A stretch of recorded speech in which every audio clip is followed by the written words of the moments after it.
ભવિષ્ય પુરાણની કથાને આગળ વધારીએ. ભાગ 54 સાવિત્રી વ્રત કથા તથા વ્રત વિધિ. રાજા યુધિષ્ઠિરે કહ્યું, ભગવાન, હવે તમે સાવિત્રી વ્રતના વિધાનનું વર્ણન કરો. ભગવાન શ્રી કૃષ્ણ બોલ્યા, મહારાજ, સાવિત્રી નામની એક રાજકન્યાએ વનમાં જે રીતે આ વ્રત કર્યું હતું, સ્ત્રીઓના કલ્યાણાર્થે હું તે વ્રતનું વર્ણન કરી રહ્યો છું, તે તમે સાંભળો. પ્રાચીન કાળમાં મદ્રદેશમાં એક મહાન પરાક્રમી, સત્યવાદી, ક્ષમાશીલ, જીતેન્દ્રિય અને પ્રજાપાલનમાં તત્પર અશ્વપતિ નામનો રાજા રાજ્ય કરતો હતો. તેને કોઈ સંતાન નહોતું, તેથી તેણે સપત્નીક વ્રત દ્વારા સાવિત્રીની આરાધના કરી. થોડા સમય પછી વ્રતના પ્રભાવથી બ્રહ્માજીની પત્ની સાવિત્રીએ પ્રસન્ન થઈ રાજાને વરદાન આપ્યું કે રાજન, તમને મારા જ અંશથી એક કન્યા ઉત્પન્ન થશે. આટલું કહીને સાવિત્રી દેવી અંતર્ધ્યાન થઈ ગયા અને થોડા સમય બાદ રાજાને ત્યાં એક દિવ્ય કન્યાનો જન્મ થયો. તે સાવિત્રી દેવીના વરદાનથી પ્રાપ્ત થઈ હતી, તેથી રાજાએ તેનું નામ સાવિત્રી જ રાખ્યું. ધીરે ધીરે તે લગ્ન કરવાની યોગ્ય થઈ ગઈ. સાવિત્રીએ પણ ભૃગુના ઉપદેશથી સાવિત્રી વ્રત કર્યું. એક દિવસ તે વ્રત કર્યા પછી પોતાના પિતાની પાસે ગઈ. પિતાએ સાવિત્રીને વિવાહને યોગ્ય જાણી અમાત્યનો સાથે તેના વિવાહ વિશે મંત્રણા કરી, પરંતુ તેને યોગ્ય કોઈ શ્રેષ્ઠ વરને ન જોતા પિતા અશ્વપતિએ સાવિત્રીને કહ્યું કે પુત્રી, તમે વૃદ્ધજનો તથા અમાત્યોની સાથે જઈને સ્વયં જ પોતાને અનુરૂપ કોઈ વર શોધી લો. સાવિત્રી પણ પિતાની આજ્ઞા સ્વીકારીને મંત્રીઓની સાથે થોડા સમયમાં જ રાજર્ષિઓના આશ્રમો, બધા તીર્થો અને તપોવનમાં ઘૂમતી રહી તથા વૃદ્ધ ઋષિઓનું અભિનંદન કરતી રહી. તે મંત્રીઓની સાથે પાછી ઘરે આવી ગઈ. સાવિત્રીએ જોયું કે રાજસભામાં દેવર્ષિ નારદજી વિરાજમાન છે. સાવિત્રીએ દેવર્ષિ નારદજી અને પિતાને પ્રણામ કરી પોતાના વતી આ પ્રમાણે કહી, મહારાજ, શાલ્વ દેશમાં ધુમ્મત્સેન નામના એક ધર્માત્મા રાજા છે. તેમના સત્યવાન નામના પુત્રનું મેં વર્ણન કર્યું છે.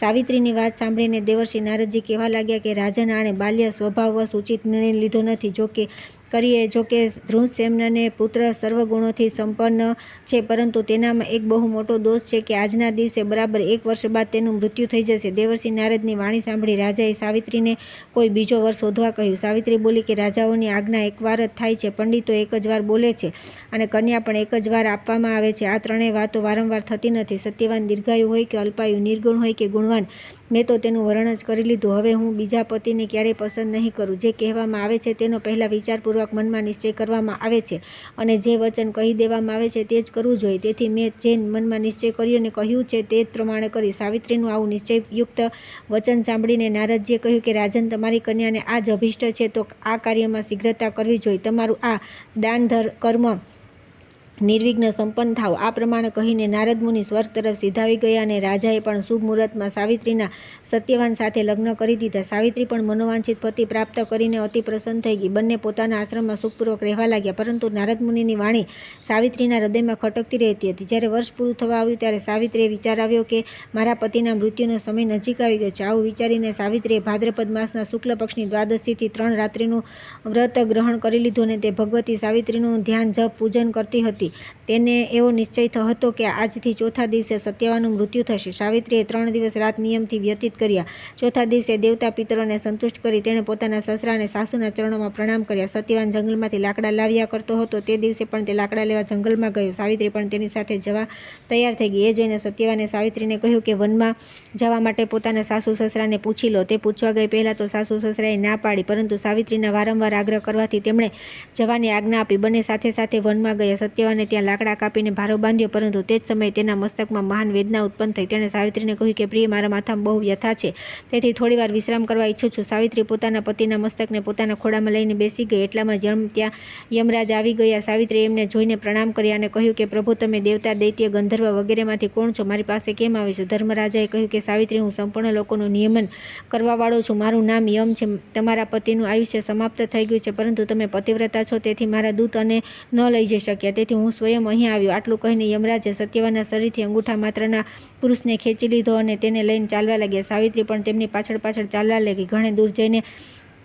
યમરાજે સાવિત્રીને કહ્યું કે પતિવ્રતે, હવે તમે પાછા જાઓ. આ માર્ગમાં આટલે દૂર કોઈ આવી શકતું નથી. સાવિત્રીએ કહ્યું કે મહારાજ, પતિની સાથે આવતા મને ન તો ગ્લાનિ થઈ રહી છે અને ન કોઈ શ્રમ થઈ રહ્યો છે. હું સુખપૂર્વક ચાલી આવી રહી છું. જે પ્રમાણે સજ્જનોની ગતિ સંત છે, વર્ણાશ્રમનો આધાર વેદ છે, શિષ્યોના આધાર ગુરુ અને સર્વ પ્રાણીઓનું આશ્રયસ્થાન પૃથ્વી છે, તે જ પ્રમાણે સ્ત્રીનું એકમાત્ર આશ્રયસ્થાન તેનો પતિ છે, બીજું કોઈ નહીં. આ પ્રમાણે સાવિત્રીના ધર્મ અને અર્થસભર વચનોને સાંભળી યમરાજ પ્રસન્ન થઈ કહેવા લાગ્યા કે ભામિની, હું તમારાથી બહુ સંતુષ્ટ છું. તમને જે વર અભિષ્ટ હોય તે માગી લો. ત્યારે સાવિત્રીએ વિનયપૂર્વક 5 વરદાન માગ્યા. મારા સસરાની આંખો સારી થઈ જાય અને તેમને રાજ્ય મળી જાય. મારા પિતાને 100 પુત્ર થઈ જાય. મારે પણ 100 પુત્ર થાય. મારો પતિ દીર્ઘાયુ થાય. અમારી સદા ધર્મમાં દ્રઢ શ્રદ્ધા રહે. ધર્મરાજે સાવિત્રીને આ બધા વરદાન આપી દીધા.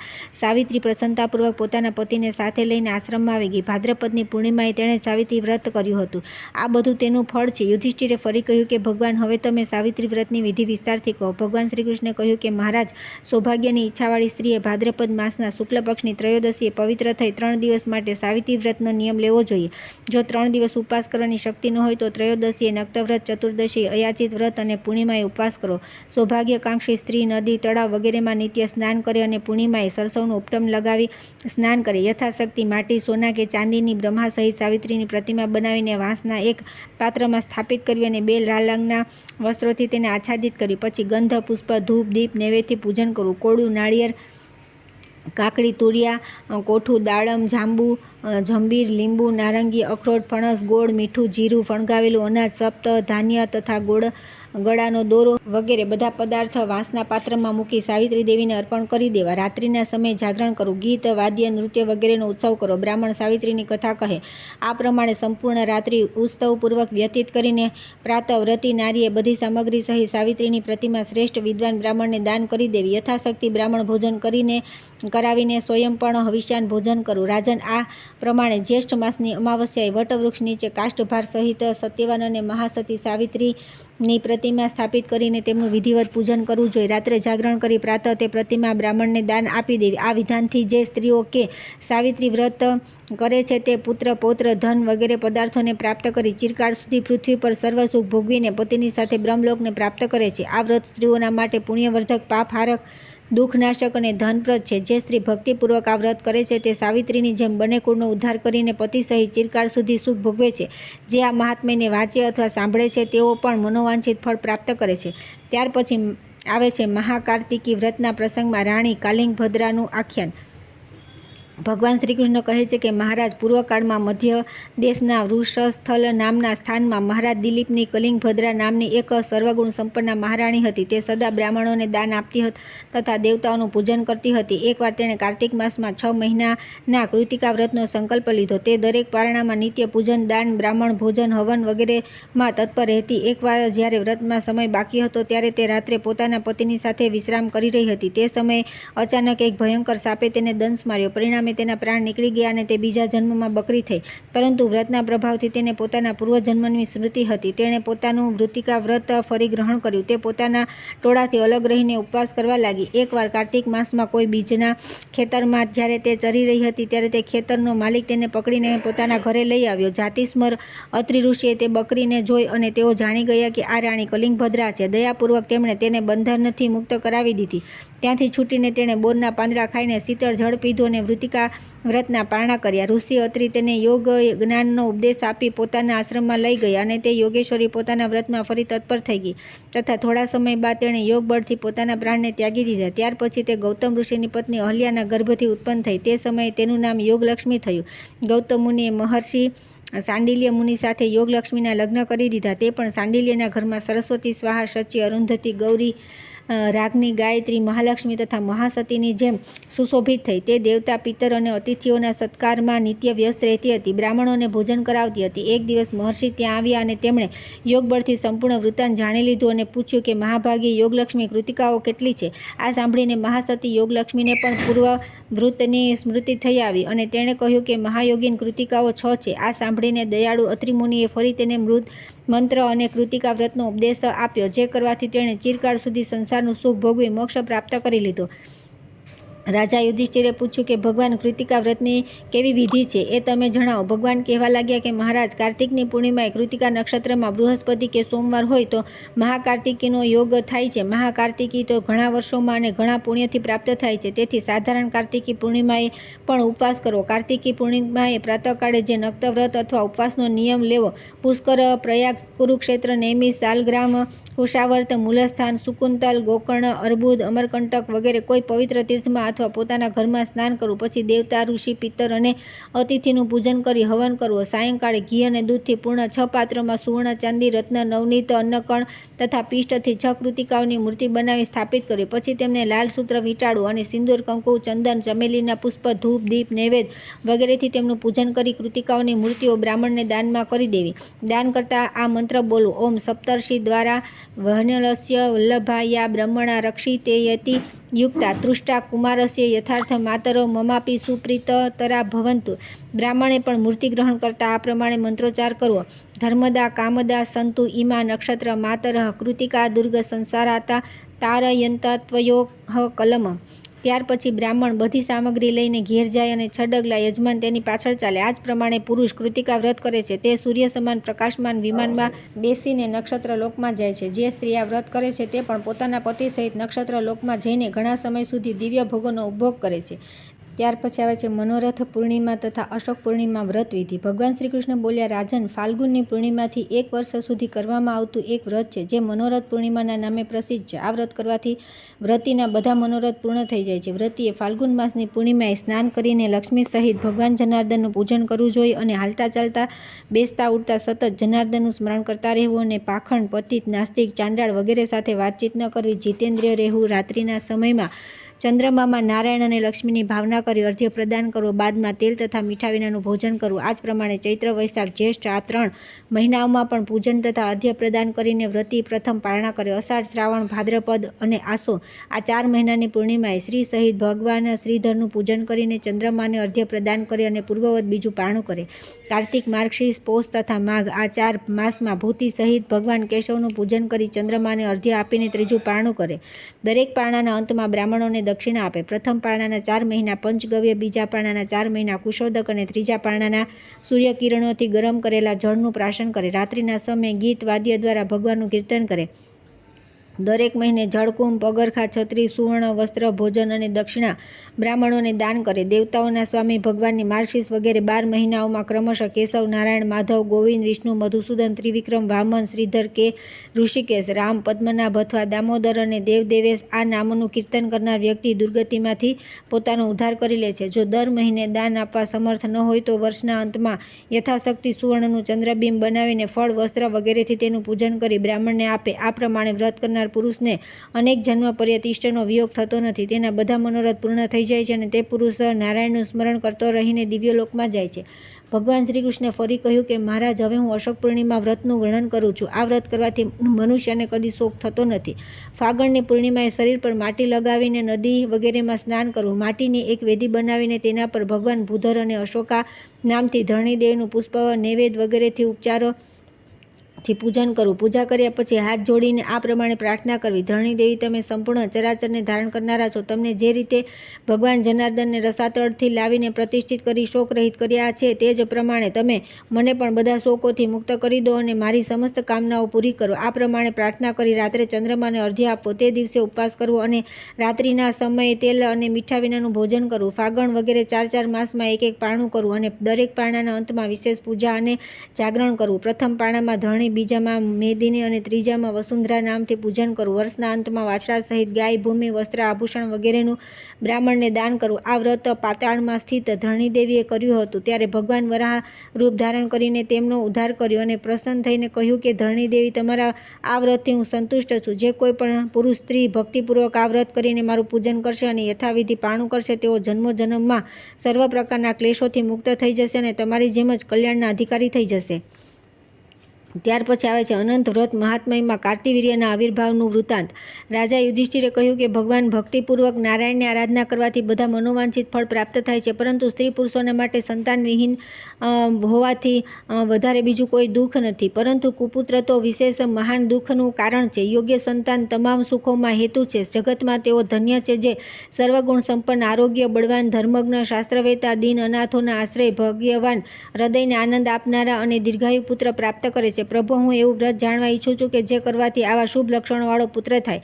ભગવાન શ્રી કૃષ્ણ બોલ્યા: મહારાજ, આ વિશે એક પ્રાચીન ઇતિહાસ પ્રસિદ્ધ છે. હયહય વંશમાં મહિષ્મતી નગરીમાં કૃતવીર્ય નામનો એક મહાન રાજા થયો. તેની 1000 રાણીઓમાં મુખ્ય તથા સર્વ શુભ લક્ષણોથી સંપન્ન, નામની એક રાણી હતી. તેણે એક દિવસ પુત્ર પ્રાપ્તિ માટે બ્રહ્મવાદિની મૈત્રેયીને પૂછ્યું કે મૈત્રેયી તને શ્રેષ્ઠ અનંત વ્રતનો ઉપદેશ આપ્યો અને કહ્યું કે શીલધને સ્ત્રી કે પુરુષ જે કંઈ ભગવાન જનાર્દનની આરાધના કરે છે તેના બધા મનોરથ પૂર્ણ થઈ જાય છે. માર્ગશીર્ષ માસમાં જે દિવસે મૃગશિરા નક્ષત્ર હોય તે દિવસે સ્નાન કર્યા પછી ગંધ, પુષ્પ, ધૂપ, દીપ વગેરેથી અનંત ભગવાનના વામચરણની પૂજા કરવી અને એકાગ્ર ચિત્તે પ્રાર્થના કરીને વારંવાર પ્રણામ કરી બ્રાહ્મણોને દક્ષિણા આપવી. રાત્રે તેલ મીઠા વિનાનું ભોજન કરવું. આ જ પ્રમાણે પોષ માસમાં પુષ્ય નક્ષત્રમાં ભગવાનના ડાબા કટી પ્રદેશનું પૂજન કરવું. માઘ માસમાં મઘા નક્ષત્રના ભગવાનની ડાબી ભુજાનું પૂજન કરવું. ફાગણ માસમાં ફાલ્ગુની નક્ષત્રમાં ડાબા ખભાનું પૂજન કરવું. આ 4 મહિનામાં ગૌમૂત્રનું પ્રાશન કરવું અને સુવર્ણ સહિત તલનું બ્રાહ્મણને દાન આપવું. ચૈત્રમાં ચિત્રા નક્ષત્રમાં ભગવાનના જમણા ખભાનું પૂજન કરવું. વૈશાખમાં વિશાખા નક્ષત્રમાં જમણી ભુજાનું પૂજન કરવું. જેઠમાં જ્યેષ્ઠા નક્ષત્રમાં જમણી કટી પ્રદેશનું પૂજન કરવું. એ જ પ્રમાણે અષાઢ માસમાં અષાઢા નક્ષત્રમાં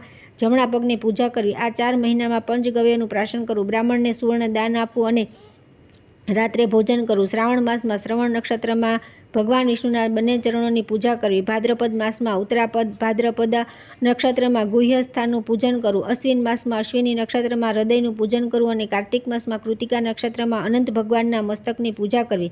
આ 4 મહિનામાં ઘીનું પ્રાશન કરવું અને ઘીનું જો બ્રાહ્મણને દાન આપવું. માર્ગશીર્ષ વગેરે પ્રથમ 4 મહિનાઓમાં ઘીથી, બીજા ચૈત્ર વગેરે 4 મહિનાઓમાં શાલી ધાન્યથી અને ત્રીજા શ્રાવણ વગેરે 4 મહિનાઓમાં અનંત ભગવાનની પ્રીતિના માટે દૂધથી હવન કરવું. ભવિષ્યનું ભોજન કરવું એ બધા મહિનાઓ માટે શ્રેષ્ઠ માનવામાં આવ્યું છે. આ પ્રમાણે 12 મહિનામાં 3 પરાણા કરીને વર્ષના અંતમાં સોનાની અનંત ભગવાનની મૂર્તિ અને ચાંદીના હળમૂસળ બનાવવા. પછી મૂર્તિને તામ્રપીઠ પર સ્થાપિત કરીને બંને બાજુ હળમૂસળ મૂકીને પુષ્પ, ધૂપ, દીપ, નૈવેદ્ય વગેરે ઉપચારોથી પૂજન કરવું. નક્ષત્ર દેવતા, માસ, સંવત્સર અને નક્ષત્રોના અધિપતિ ચંદ્રમાનું પણ વિધિપૂર્વક પૂજન કરવું. ત્યારબાદ પુરાણ વેતા ધર્મજ્ઞ શાંતિપ્રિય બ્રાહ્મણનું વસ્ત્ર, આભૂષણ વગેરેથી પૂજન કરીને આ બધી સામગ્રી તેને આપી દેવી અને અનંત પ્રિયતામ બોલવું. પછી બીજા બ્રાહ્મણોને પણ ભોજન, દક્ષિણા વગેરે આપીને સંતુષ્ટ કરવા.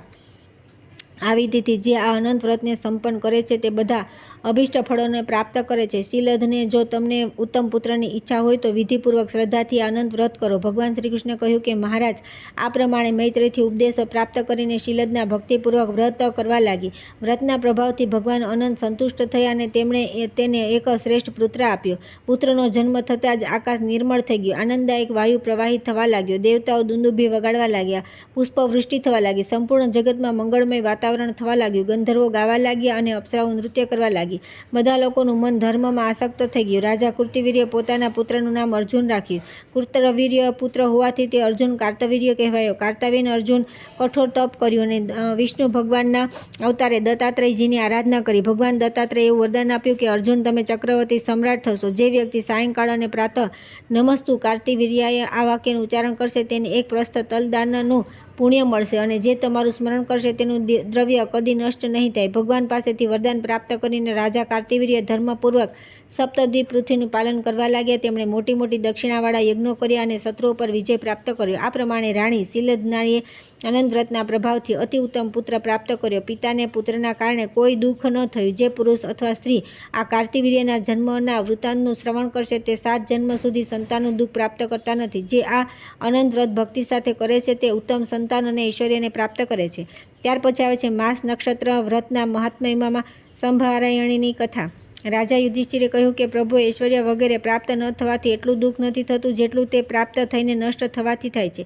તેથી તમે એવું વ્રત બતાવો જેના અનુષ્ઠાનથી ઐશ્વર્ય અને ઇષ્ટિનો વિયોગ ન થાય. ભગવાન શ્રી કૃષ્ણ બોલ્યા કે મહારાજ, એ બહુ મોટું દુઃખ છે કે પ્રાપ્ત થયેલા સુખનો નાશ થઈ જાય છે. એના માટે શ્રેષ્ઠ પુરુષોએ 12 મહિનાના 12 નક્ષત્રોમાં ભગવાન અચ્યુતની વિવિધ ઉપચારોથી પૂજા કરવી. આ નક્ષત્ર વ્રતને પ્રથમ કાર્તિક માસની કૃતિકામાં કરવું જોઈએ. એ જ પ્રમાણે માર્ગશીર્ષ મહિનાના મૃગશિરા નક્ષત્રમાં, પોષ માસના પુષ્ય નક્ષત્રમાં તથા માઘ માસના મઘા નક્ષત્રમાં કરવું જોઈએ. કાર્તિક, માર્ગશીર્ષ, પોષ તથા માઘ આ 4 મહિનાઓમાં ખીચડીનો ભોગ ધરવો અને તેનું બ્રાહ્મણોને ભોજન પણ કરાવવું. ફાગણ વગેરે 4 મહિનાઓમાં નક્ષત્રોમાં ગોજિયાનું નૈવેદ્ય ધરાવવું અને અષાઢ વગેરે 4 મહિનામાં નક્ષત્રોમાં પાયસનું નૈવેદ્ય ધરાવવું. પંચગવ્યનું પ્રાશન કરવું અને ભક્તિથી નારાયણનું અર્ચન કરી આ પ્રમાણે પ્રાર્થના કરવી. નમો નમસ્ત્યુ તે ક્ષયો અસ્તુ પાપસ્ય વૃદ્ધિ સમુપેતુ પુણ્યમ ઐશ્વર્ય વિતાદી તથા ક્ષયમ મે ક્ષયમાં સતતિરુભ્યતુ યથાસ્તુ સ્વમ પરત પરસ્માત સ બ્રહ્મભૂત પરત પરાત પરત તથાચ્યુ મે કુરુ વાચિતમ ત્વમ હરસ્વ પાપમ ચ તથા પ્રમેય અચ્યુતાનંત ગોવિંદ પ્રસિદ્ધ યદભીત્સમ તદક્ષયમયાત્મન કૃષ્વ પુરુષોત્તમ. અચ્યુત, તમને વારંવાર નમસ્કાર છે. મારા પાપોનો નાશ થઈ જાય, પુણ્યની વૃદ્ધિ થાય, મારું ઐશ્વર્ય, ધન વગેરે અક્ષય થાય તથા મારી સંતતિ કદી નષ્ટ ન થાય. જે પ્રમાણે તમે પરથી પર બ્રહ્મભૂત અને તેનાથી પણ પર અચ્યુત પરમાત્મા છો, તે પ્રમાણે તમે મને અચ્યુત કરી દો. અપ્રમેય, તમે મારા પાપોને નષ્ટ કરી દો. પુરુષોત્તમ, અચ્યુત, અનંત, ગોવિંદ, અમેયાત્મન, મારી સમસ્ત અભિલાષાઓને પૂર્ણ કરો. મારા પર તમે પ્રસન્ન થાઓ. ત્યાર પછી રાત્રિના સમયે ભગવાનનો પ્રસાદ ગ્રહણ કરવો. વર્ષ પૂરું થાય જ્યારે ભગવાન અચ્યુત જાગી જાય ત્યારે ઘીથી ભરેલું તામ્રપત્ર અને દક્ષિણા બ્રાહ્મણને આપીને અચ્યુત પ્રિયતામ આ વાક્ય કહેવું. આ પ્રમાણે 7 વર્ષ સુધી નક્ષત્ર વ્રત કરીને સોનાની અચ્યુતની પ્રતિમા બનાવડાવીને સ્થાપિત કર્યું અને તેની સામે ભગવાનની પરમ ભક્તા અને પતિવ્રતા સંભરાયણી બ્રાહ્મણીની ચાંદીની મૂર્તિ બનાવીને મૂકવી. પછી તે બંનેની ગંધ પુષ્પાદિ ઉપચારોથી પૂજા કરી ક્ષમા પ્રાર્થના કરવી અને બધી સામગ્રી બ્રાહ્મણને દાન કરી દેવી. આ વિધિથી જે શ્રદ્ધાપૂર્વક વ્રત કરે છે અને ભગવાન અચ્યુતનું પૂજન કરે છે તેના ધન, સંતતિ, ઐશ્વર્ય વગેરેનો કદી ક્ષય થતો નથી. તેની સઘળી અભિલાષાઓ પૂરી થઈ જાય છે. તેથી મનુષ્ય સર્વથા અક્ષય થવા માટે આ માસ નક્ષત્ર વ્રતનું પાલન કરવું જોઈએ. યુધિષ્ઠિરે પૂછ્યું કે ભગવાન, તમે સંભરાયણીની પ્રતિમા બનાવી પૂજન કરવાનું કહ્યું છે. આ સંભરાયણી દેવી કોણ છે તે કહો. ભગવાન શ્રીકૃષ્ણ બોલ્યા, મહારાજ, એવું સાંભળવામાં આવે છે કે સ્વર્ગમાં સંભરાયણી નામની એક તપોધના કઠોર વ્રતનું આચરણ કરનારી પ્રખ્યાત સિદ્ધા નારી હતી, જે દેવતાઓની પણ શંકાઓનું સમાધાન કરી દેતી હતી. એકવાર દેવરાજ ઇન્દ્રે દેવગુરુ બૃહસ્પતિને પૂછ્યું, ભગવાન, મારાથી પહેલાં જેટલા ઇન્દ્ર થઈ ગયા છે તેમનું આચરણ અને ચરિત્ર કેવું હતું તેનું તમે કૃપા કરીને વર્ણન કરો. દેવગુરુ બૃહસ્પતિ બોલ્યા કે દેવેન્દ્ર, બધા ઇન્દ્રોનું વૃત્તાંત તો હું જાણતો નથી, માત્ર મારા સમયમાં થયેલા ઇન્દ્રોના વિષયમાં મને જાણકારી છે. ઇન્દ્રે કહ્યું, ગુરુ, તમારા સિવાય હું આ વૃત્તાંત કોને પૂછું? બૃહસ્પતિ થોડો વિચાર કરી બોલ્યા, પુરંદર, આ વિષયને તપસ્વીની ધર્મજ્ઞા સંભરાયણી દેવીને જ પૂછો. આ પછી બૃહસ્પતિને સાથે લઈ દેવરાજ ઇન્દ્ર સંભરાયણીની પાસે ગયે. સંભરાયણીએ બહુ સત્કાર સાથે તેમને બેસાડી અને અર્ધ્ય વગેરેથી પૂજન કરીને વિનયથી આવવાનું કારણ પૂછ્યું. ત્યારે બૃહસ્પતિજી બોલ્યા, સંભરાયણી, દેવરાજ ઇન્દ્રને પ્રાચીન વૃત્તાંત સાંભળવાની બહુ ઈચ્છા છે. જો તમે પૂર્વે થઈ ગયેલા ઇન્દ્રોનું ચરિત્ર જાણતા હો તો તેને કહો. સંભરાયણી બોલી ગઈ, દેવગુરુ, જેટલા ઇન્દ્ર થઈ ચૂક્યા છે તે બધાનું વૃત્તાંત હું સારી રીતે જાણું છું. મેં બધા મનુઓ, દેવ સૃષ્ટિઓ અને સપ્તર્ષિઓને જોયા છે. મનુપુત્રોને પણ જાણું છું અને બધા મન્વંતરોનું ચરિત્ર મને જ્ઞાત છે. જે તમે પૂછશો તે હું બતાવીશ. સંભરાયણના આ વચન સાંભળીને દેવરાજ ઇન્દ્ર અને દેવગુરુ બૃહસ્પતિએ સ્વયંભૂ, સ્વરોચિષ, ઉત્તમ, તામસ, રેવત, ચાક્ષુષ વગેરે મન્વંતરો અને વ્યતીત ઇન્દ્રોનું વૃત્તાંત તેમને પૂછ્યું. સંભરાયણીએ સંપૂર્ણ વૃત્તાંતોનું યથાવત વર્ણન કર્યું. રાજન, તેણે એક આશ્ચર્યજનક વાત એ બતાવી કે પૂર્વકાળમાં શંકુકર્ણ નામનો એક બહુ પ્રતાપી રાજા થયો. તે લોકપાલોને જીતીને સ્વર્ગમાં ઇન્દ્રને જીતવા આવ્યો અને નિર્ભય રીતે ઇન્દ્રના ભવનમાં પ્રવિષ્ટ થઈ ગયો. શંકુકર્ણને જોઈને ઇન્દ્ર ભયભીત થઈને છુપાઈ ગયો અને તે ઇન્દ્રના આસન પર બેસી ગયો. તે જ સમયે દેવતાઓની સાથે વિષ્ણુ પણ ત્યાં આવ્યા. ભગવાનને જોઈને શંકુકર્ણ અત્યંત પ્રસન્ન થઈ ગયો અને તેણે બહુ સ્નેહથી ભગવાનનું આલિંગન કર્યું. ભગવાન તેની નિયતને જાણી ગયા હતા, તેથી તેમણે પણ તેનું આલિંગન કરીને એવો દબાવ્યો કે તેના હાડકાના ચૂરેચૂરા થઈ ગયા અને તે ઘોર અવાજ કરીને મૃત્યુ પામ્યો. દૈત્યને મરાયેલો જાણી ઇન્દ્ર પણ આવી ગયા અને વિષ્ણુ ભગવાનની સ્તુતિ કરવા લાગ્યા. સંભરાયણીએ ફરી કહ્યું કે દેવરાજ, આ ઘટના મેં મારા નેત્રોથી જોઈ હતી. ઇન્દ્રે સંભરાયણીને પૂછ્યું કે દેવી, આટલી પ્રાચીન ઘટનાને તમે કઈ રીતે જાણો છો? સંભરાયણીએ કહ્યું કે દેવેન્દ્ર, સ્વર્ગનું કોઈ એવું વૃત્તાંત નથી જે હું જાણતી ન હોઉં. ઇન્દ્રે પૂછ્યું કે ધર્મજ્ઞ, તમે એવું કયું સત્કર્મ કર્યું છે કે જેના પ્રભાવથી તમને અક્ષય સ્વર્ગ પ્રાપ્ત થયું? સંભરાયણી બોલી કે મેં દર મહિને માસ નક્ષત્રોમાં 7 વર્ષ પર્યંત ભગવાન અચ્યુતનું વિધિવત પૂજન અને ઉપવાસ કર્યો છે. આ બધું તે જ પુણ્યકર્મનું ફળ છે. જે પુરુષ અક્ષય સ્વર્ગવાસ, ઇન્દ્રપદ, ઐશ્વર્ય, સંતતિ વગેરેની ઈચ્છા કરે તેણે અવશ્ય ભગવાન વિષ્ણુની આરાધના કરવી જોઈએ. ધર્મ, અર્થ, કામ અને મોક્ષ, આ ચારે પદાર્થ ભગવાન વિષ્ણુની આરાધનાથી પ્રાપ્ત થાય છે. આટલું સાંભળીને દેવગુરુ બૃહસ્પતિ અને દેવરાજ ઇન્દ્ર સંભરાયણી પર બહુ પ્રસન્ન થયા અને બંને ભક્તિપૂર્વક તેના દ્વારા બતાવવામાં આવેલા માસ નક્ષત્ર વ્રતનું પાલન કરવા લાગ્યા. ત્યાર પછી આવે છે વૈષ્ણવ તથા શૈવ નક્ષત્ર પુરુષ વ્રતોનું વિધાન. રાજા યુધિષ્ઠિરે પૂછ્યું કે યદુસત્તમ, પુરુષ અને સ્ત્રીઓને ઉત્તમ રૂપ કયા કર્મથી પ્રાપ્ત થાય છે? તમે સર્વાંગ સુંદર શ્રેષ્ઠ રૂપની પ્રાપ્તિનો ઉપાય જણાવો. ભગવાન શ્રીકૃષ્ણ કહ્યું કે મહારાજ, આ જ વાત અરુંધતીએ વસિષ્ઠજીને પૂછી હતી અને મહર્ષિ વસિષ્ઠે તેમને કહ્યું કે પ્રિય, વિષ્ણુ ભગવાનની આરાધના અને પૂજન કર્યા વિના ઉત્તમ રૂપ પ્રાપ્ત થઈ શકતું નથી. જે પુરુષ અથવા સ્ત્રી ઉત્તમ રૂપ, ઐશ્વર્ય અને સંતાનની અભિલાષા કરે તેણે નક્ષત્ર પુરુષ રૂપ ભગવાન વિષ્ણુનું પૂજન કરવું જોઈએ. આ સાંભળીને અરુંધતીએ નક્ષત્ર પુરુષ વ્રતનું વિધાન પૂછ્યું. વસિષ્ઠજીએ કહ્યું કે પ્રિય, ચૈત્ર માસથી લઈને ભગવાનના ચરણ વગેરે અંગોનું ઉપવાસપૂર્વક પૂજન કરવું. સ્નાનાદિથી પવિત્ર થઈને નક્ષત્ર પુરુષરૂપી ભગવાન વિષ્ણુની પ્રતિમા બનાવી તેમના ચરણથી મસ્તક સુધીના અંગોનું આ વિધિથી પૂજન કરવું. મૂળ નક્ષત્રમાં બંને ચરણ, રોહિણી નક્ષત્રમાં બંને જાંઘ, અશ્વિનીમાં બંને ઘૂંટણો, અષાઢમાં બંને ઉર્વ, બંને ફાલ્ગુનીમાં ગુહ્યસ્થાન, કૃતિકામાં કટિપ્રદેશ, બંને ભાદ્રપદાઓમાં પાર્શ્વભાગ અને ગુલ્ફ, રેવતીના બંને કાંખ, અનુરાધામાં વક્ષસ્થળ, ધનિષ્ઠામાં પીઠ, વિશાખામાં બંને ભુજાઓ, હસ્તમાં બંને હાથ, પુનર્વસુમાં આંગળી, અશ્લેષામાં નખ, જ્યેષ્ઠમાં કંઠ, શ્રાવણમાં કાન, પુષ્યમાં મુખ, સ્વાતિમાં દાંત, શતભિષામાં મુખ, મઘામાં નાસિકા, મૃગશિરામાં નેત્ર, ચિત્રામાં લલાટ, ભરણીમાં મસ્તક અને આદ્રામાં કેશોનું પૂજન કરવું. ઉપવાસના દિવસે તેલ ન ચડવું. નક્ષત્રના દેવતાઓ અને નક્ષત્રરાજા ચંદ્રમાનું પણ દરેક નક્ષત્રમાં પૂજન કરવું અને વિદ્વાન બ્રાહ્મણને ભોજન કરાવવું. જો વ્રતમાં અશૌચ વગેરે થઈ જાય તો બીજા નક્ષત્રમાં ઉપવાસ કરીને પૂજન કરવું. આ પ્રમાણે માઘ માસમાં વ્રત પૂરું થઈ ગયા પછી ઉદ્યાપન કરવું. પોતાની શક્તિ અનુસાર સોનાની નક્ષત્ર પુરુષની પ્રતિમા બનાવી તેને અલંકૃત કરવા. એક ઉત્તમ સૈયા પર તે પ્રતિમા સ્થાપિત કરવી અને બ્રાહ્મણ દંપતીને સૈયા પર બેસાડીને વસ્ત્રાભૂષણ વગેરેથી તેમનું પૂજન કરી સપ્તધાન્ય, સંવત્સા, ગાય, છત્રી, પગરખા, ઘી, પાત્ર અને દક્ષિણા સહિત તે નક્ષત્ર પુરુષ પ્રતિમા તેમને દાન આપી દેવી. શ્રદ્ધાથી આ વ્રત કરવાથી સર્વાંગ સુંદર રૂપ, મનની પ્રસન્નતા, આરોગ્ય, ઉત્તમ સંતાન, મધુર વાણી અને જન્મ જન્માંતર સુધી અખંડ ઐશ્વર્ય પ્રાપ્ત થાય છે અને તમામ પાપ નાશ પામે છે. આટલી કથા કહીને ભગવાન શ્રી કૃષ્ણ બોલ્યા, મહારાજ, આ પ્રમાણે નક્ષત્ર પુરુષ વ્રતનું વિધાન વસિષ્ઠજીએ અરુંધતીને કહ્યું તે જ મેં તમને કહ્યું. જે આ વિધિ પ્રમાણે નક્ષત્ર રૂપ ભગવાનનું પૂજન કરે છે તેઓ અવશ્ય ઉત્તમ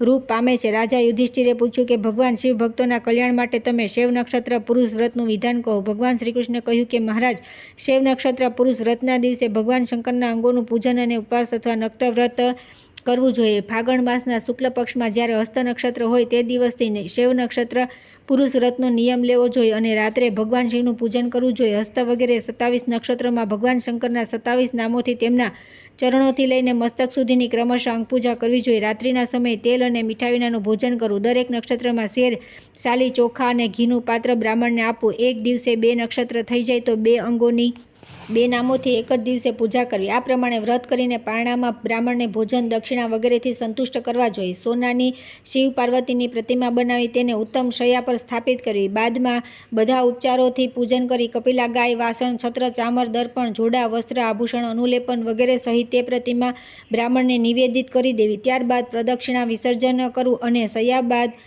ગાય વગેરે બધી સામગ્રી બ્રાહ્મણના ઘરે પહોંચાડી દેવી. મહારાજ, શીલહીન, દાંભિક, કુર્તક કરનાર, નિંદા કરનાર, લોભી વગેરેને આ વ્રત કહેવું નહીં. શાંત સ્વભાવ, સદ્ગુણી, શિવભક્ત આ વ્રતના અધિકારી છે. આ વ્રત કરવાથી મહાપાતક પણ નિવૃત્ત થઈ જાય છે. જે સ્ત્રી પતિની આજ્ઞા પ્રાપ્ત કરીને આ વ્રત કરે છે તેને કદી ઇષ્ટ વિયોગ થતો નથી. જે આ વ્રતના મહાત્મ્યને વાંચે કે સાંભળે છે તેના પણ પિતરોનો નરકથી ઉદ્ધાર થઈ જાય છે.